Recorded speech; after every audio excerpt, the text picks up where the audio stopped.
లేవియాకాండము 26వ అధ్యాయము. మీరు విగ్రహములను చేసుకొనకూడదు, చెక్కిన ప్రతిమను గాని బొమ్మను గాని నిలువ పెట్టకూడదు. మీరు సాగిలపడుటకు ఏదొక రూపముగా చెక్కబడిన రాతిని మీ దేశములో నిలుపకూడదు. నేను మీ దేవుడనైన యెహోవాను. నేను నియమించిన విశ్రాంతి దినములను మీరు ఆచరింపవలెను. నా పరిశుద్ధ మందిరమును సంపవలెను. నేను యెహోవాను. మీరు నా కట్టడలను బట్టి నడుచుకొని నా ఆజ్ఞలను ఆచరించి వాటిని అనుసరించి ప్రవర్తించిన ఎడల మీ వర్షాకాలములలో మీకు వర్షమిచ్చెదను. మీ భూమి పంటలనిచ్చును. మీ పొలముల చెట్లు ఫలించును. మీ ద్రాక్ష పండ్ల కాలము వరకు మీ నూర్పు సాగుచుండును. మీరు తృప్తిగా భుజించి మీ దేశములో నిర్భయముగా నివసించెదరు. ఆ దేశములో నేను మీకు క్షేమము కలగజేసేదను. మీరు పండుకొనున్నప్పుడు ఎవడును మిమ్మను భయపెట్టడు. ఆ దేశములో దుష్టముగములు లేకుండా చేసేదను. మీ దేశములోనికి ఖడ్గము రాదు. మీరు శత్రువులను తరిమెదరు.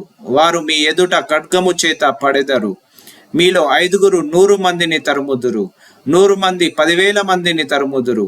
మీ శత్రువులు మీ ఎదుట ఖడ్గము చేత కూలుదురు. ఏలయనగా నేను మిమ్మును కటాక్షించి మీకు సంతానమిచ్చి మిమ్మును విస్తరింపజేసి మీతో నేను చేసిన నిబంధనను స్థాపించెదను. మీరు చాలా కాలము నిలువయున్న పాత గిలిన ధాన్యమును తినెదరు. కొత్తది వచ్చినది పాతది మిగిలి ఉండును. నా మందిరమును మీ మధ్య ఉంచెదను. మీ యందు నా మనస్సు అసహ్యపడదు. నేను మీ మధ్య నడిచెదను. మీకు దేవుడనయ్యుందును. మీరు నాకు ప్రజలయ్యుందురు. మీరు ఐగుప్తీయులకు దాసులు కాకుండా వారి దేశములో నుండి మిమ్మును రప్పించి తిని. నేను మీ దేవుడనైన యెహోవాను. నేను మీ కాడి పలుపులను తెంపి మిమ్మును నిలువుగా నడవ చేసి తిని. మీరు నా మాట వినక నా ఆజ్ఞలన్నింటినీ అనుసరింపక నా కట్టడలను నిరాకరించిన ఎడలను, నా ఆజ్ఞలన్నింటినీ అనుసరింపక నా నిబంధనను మీరునట్లు మీరు నా తీర్పుల విషయమై అసహ్యించుకొనిన ఎడలను, నేను మీకు చేయునదేమనగా మీ కన్నులను క్షీణింపజేయునట్టియు ప్రాణమును ఆయాసపరచునట్టియు తాపజ్వరమును క్షయరోగమును మీ మీదికి రప్పించెదను. మీరు విత్తిన విత్తనములు మీకు వ్యర్థములగును. మీ శత్రువులు వాటి పంటను తినెదరు. నేను మీకు పగవాడనవుదును. మీ శత్రువుల ఎదుట మీరు చంపబడెదరు. మీ విరోధులు మిమ్మును ఏలెదరు. మిమ్మును ఎవరును తరమకపోయినను మీరు పారిపోయేదరు. ఇవన్నీ సంభవించినను మీరింకా నా మాటలు వినని ఎడల నేను మీ పాపములను బట్టి మరి 7 మిమ్మును దండించెదను. మీ బల గర్వమును భంగపరిచి ఆకాశము ఇనుము వలెను భూమి ఇత్తడి వలెను ఉండచేసేదను. మీ బలము ఉడిగిపోవును. మీ భూమి ఫలింపకుండును. మీ దేశ వృక్షములు ఫలమీయకుండును. మీరు నా మాట విననొల్లక నాకు విరోధముగా నడిచిన ఎడల నేను మీ పాపములను బట్టి మరి 7 మిమ్మును బాధించెదను. మీ మధ్యకు అడవి మృగములను రప్పించెదను. అవి మిమ్మును సంతానరహితులుగా చేసి మీ పశువులను హరించి మిమ్మును కొద్దిమందిగా చేయును. మీ మార్గములు పాడైపోవును. శిక్షల మూలముగా మీరు నా ఎదుట గుణపడక నాకు విరోధముగా నడిచిన ఎడల నేను కూడా మీకు విరోధముగా నడిచెదను. మీ పాపములను బట్టి ఇక 7 మిమ్మును దండించెదను.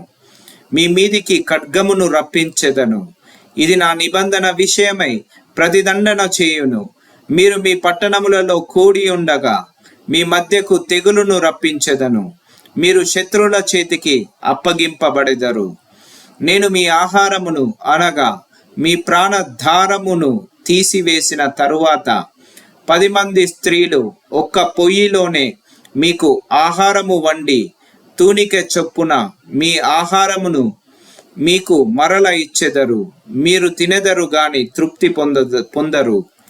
నేను ఇలాగు చేసిన తర్వాత మీరు నా మాట వినక నాకు విరోధముగా నడిచిన ఎడల నేను కోపపడి మీకు విరోధముగా నడిచేదను. నేను మీ పాపములను బట్టి ఏడంతలుగా మిమ్మును దండించేదను. మీరు మీ కుమారుల మాంసమును తినెదరు, మీ కుమార్తెల మాంసమును తినెదరు. నేను మీ ఉన్నత స్థలములను పాడు చేసేదను, మీ విగ్రహములను పడగొట్టేదను. మీ బొమ్మల పీనుగుల మీద మీ పీనుగులను పడవేయించేదను. నా మనస్సు మీ యందు అసహ్యపడును. నేను మీ పట్టణములను పాడు చేసేదను, మీ పరిశుద్ధ స్థలములను పాడు చేసేదను. మీ సువాసన గల వాటి సువాసనను అంగ్రానింపును. నేను మీ దేశమును పాడు చేసిన తరువాత దానిలో కాపురముండు మీ శత్రువులు దాని చూచి ఆశ్చర్యపడెదరు. జనములోనికి మిమ్మును చెదరగొట్టి మీ వెంట కత్తి దూసెదను. మీ దేశము పాడైపోవును, మీ పట్టణములు పాడుపడును. మీరు మీ శత్రువుల దేశములో ఉండగా మీ దేశము పాడైయున్న దినములన్నీయు అది తన విశ్రాంతి కాలములను అనుభవించును. అది పాడేయుండు దినములన్నీయు అది విశ్రమించును. మీరు దానిలో నివసించినప్పుడు అది విశ్రాంతి కాలములో పొందకపోయిన విశ్రాంతిని అది పాడేయుండును, దినములలో అనుభవించును. మీలో మిగిలిన వారు తమ శత్రువుల దేశములలో ఉండగా వారి హృదయములలో అధైర్యము పుట్టించెదను. కొట్టుకొని పోవుచున్న ఆకు చప్పుడు వారి తరుమును ఖడ్గము ఎదుట నుండి పారిపోవునట్లు వారు ఆ చప్పుడు విని పారిపోయేదరు. తరుమువాడు లేకయే పడెదరు. తరుమువాడు లేకయే వారు ఖడ్గమును చూచినట్టుగా ఒకని మీద ఒకడు పడెదరు. మీ శత్రువుల ఎదుట మీరు నిలవలేకపోయేదరు. మీరు జనముగా నుండక నశించెదరు. మీ శత్రువుల దేశము మిమ్మును తినివేయును. మీలో మిగిలిన వారు మీ శత్రువుల దేశములలో తమ దోషములను బట్టి క్షీణించిపోయేదరు. మరియు వారు తమ మీదికి వచ్చిన తమ తండ్రుల దోషములను బట్టి క్షీణించిపోయేదరు.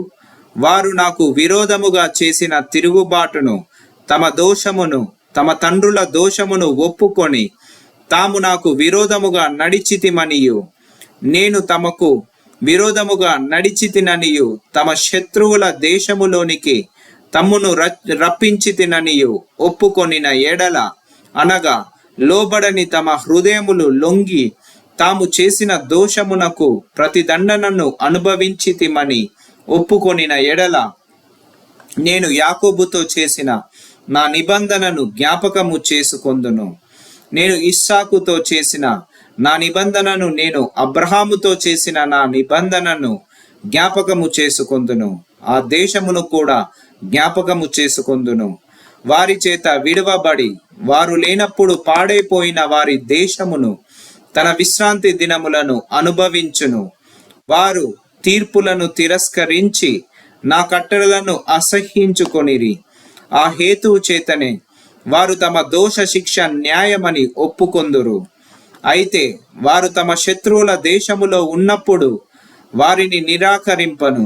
నా నిబంధనను భంగపరచి వారిని కేవలము నశింపజేయునట్లు వారి మధ్య అసహ్యపడును. ఏలయనగా నేను వారి దేవుడనైన యెహోవాను. నేను వారికి దేవుడనైయుండునట్లు వారి పూర్వీకులను జనుల ఎదుట ఐగుప్తుల నుండి రప్పించి వారితో చేసిన నిబంధనను ఆ పూర్వీకులను బట్టి జ్ఞాపకము చేసుకొందును. నేను యెహోవానని చెప్పుము అనెను. యెహోవా మోషే ద్వారా సినాయి కొండ మీద తనకును ఇజ్రాయేలీలకును మధ్య నియమించిన కట్టడలను, తీర్పులను, ఆజ్ఞలను ఇవే.